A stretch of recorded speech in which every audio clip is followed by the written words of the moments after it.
this is USA Jobs, but I'm going to go and look, first of all, here. Now, the way that I search for jobs in USA Jobs is I use the top screen. Oh, let's see. What should we look for? We'll do administrative. We'll do administrative in Maryland. That's my first search, straight off the top. Because I don't know exactly what job titles you all are, but we'll do that first. Okay, that gives me 186 jobs, the whole state of Maryland. Now, I'm going to go ahead and click on this button. See where it says All Jobs, Public, and Status? You all are status. So right now for public, there's 186. Let's see what happens when I click this button. 400. Now, you get to choose from 400 because you're status, you're a vet. And you're 10-point vets, I think. Wounded warriors. Okay. Now here's a, that's a reserves. You got to join the reserves for that one.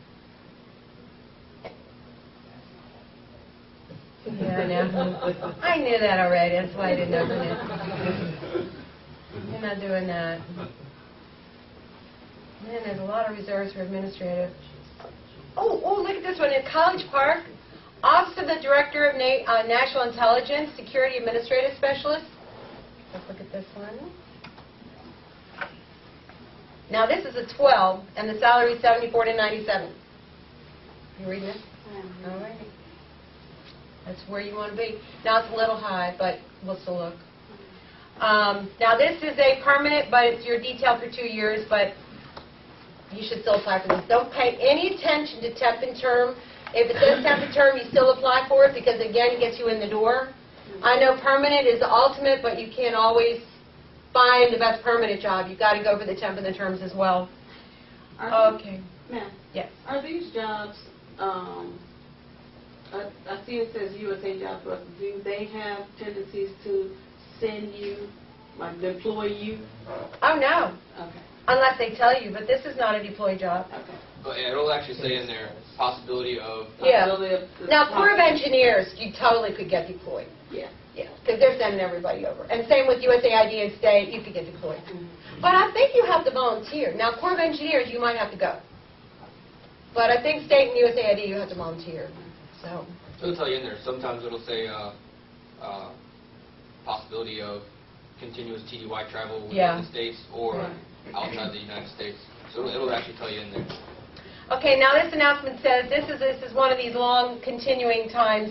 It's open for a whole year, and you might be thinking, oh, that's ridiculous. It can't be open for a whole year. Well, they just post it, and they look at ads at certain applicants at certain cutoff dates, so this is a good announcement.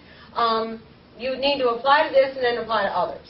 So, but let's just look at this now. Let's look at the duties. So you're going to do day-to-day support for security.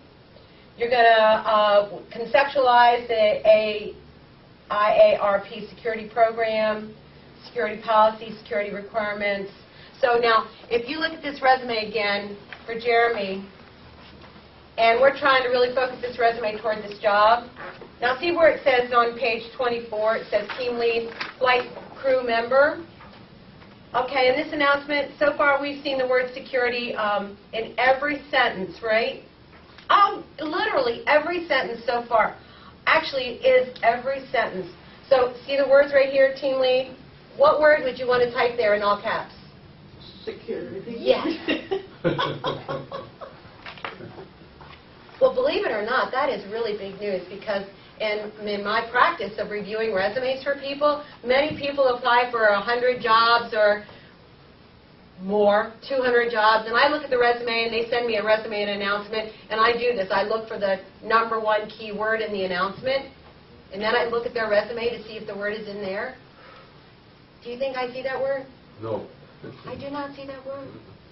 Oh my gosh, I just like want to cry because it's so sad. They don't realize that you need to match your resume to the announcement.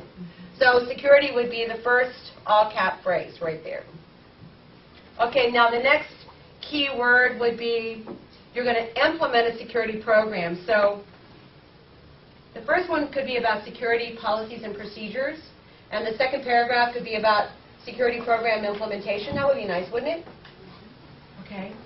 And then you're going to be doing training. Oh, security training. That'd be a nice heading, wouldn't it? Yep. And then I think customer service is always pretty good because in security there's so much customer service, right? And helping with all their security questions. So that would be maybe the fourth heading.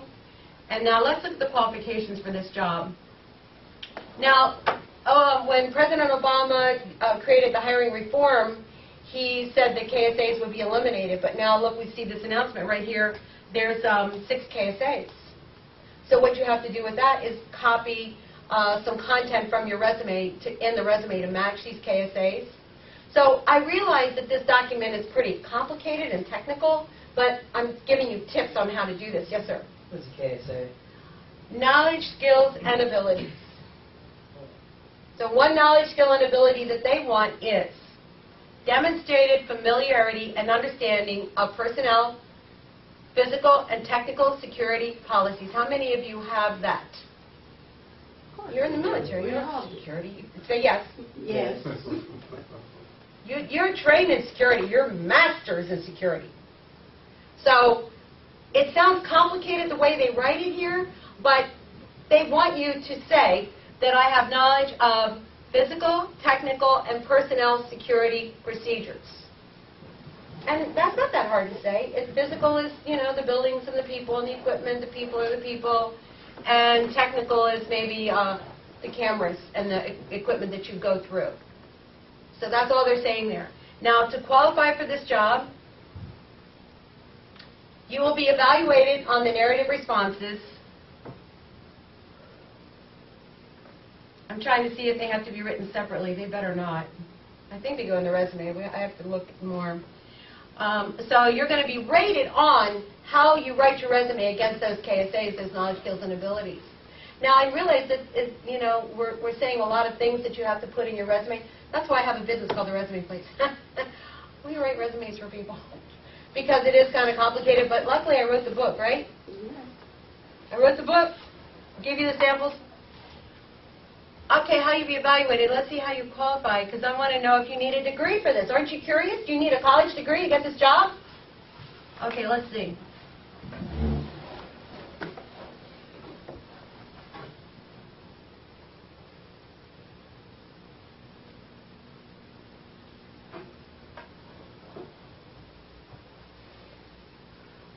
I don't think you need a degree, because there's not a word about it.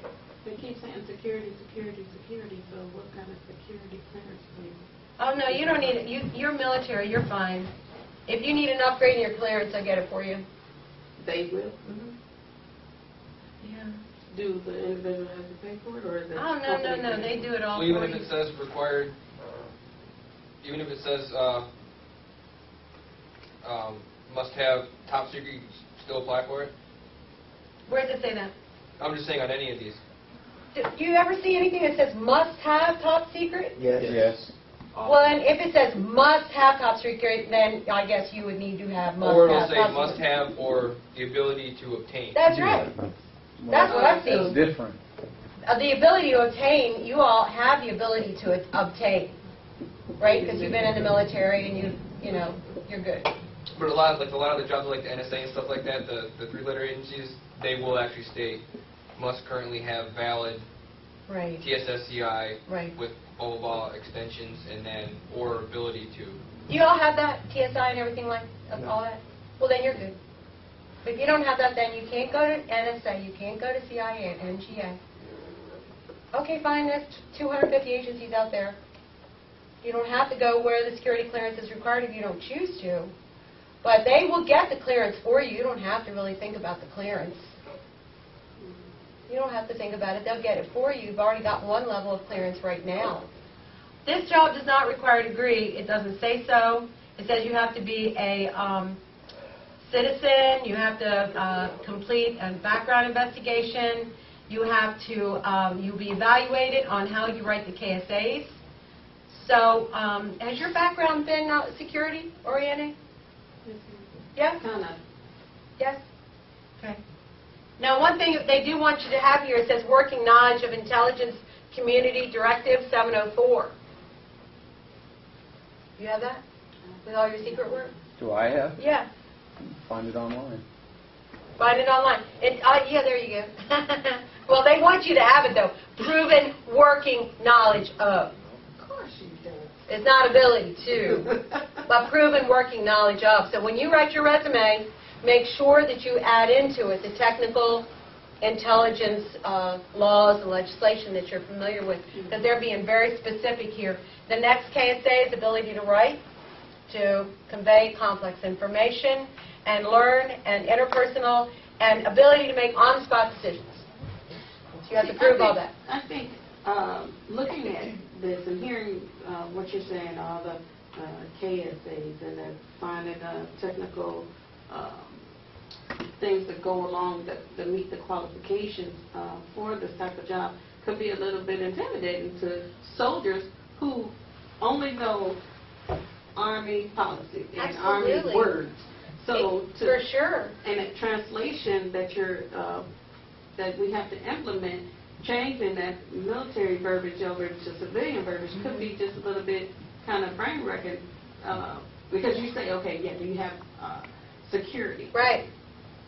Sure we do, but I mean, how do you like put it down on paper? What level do you want to disclose, or how much can you disclose?